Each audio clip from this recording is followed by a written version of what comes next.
جس کے سائے میں ہر خواہش پوری ہوتی ہے، جس کے دم سے ہر خواب کی تعمیر ہوتی ہے، جس کے ہونے سے زندگی حسین ہوتی ہے، جس کے دم سے ہر مشکل آسان ہوتی ہے۔ بیٹوں کے لیے تو وہ مثال ہوتا ہے، لیکن بیٹیوں کے لیے بے مثال ہوتا ہے۔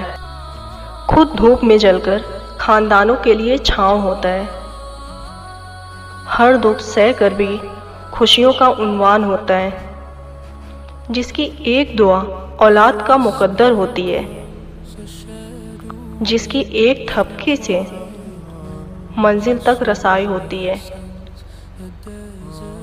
وہ ایک رشتہ نہیں، ایک جہاں ہوتا ہے، کیونکہ باپ اولاد پر رب کا احسان ہوتا ہے۔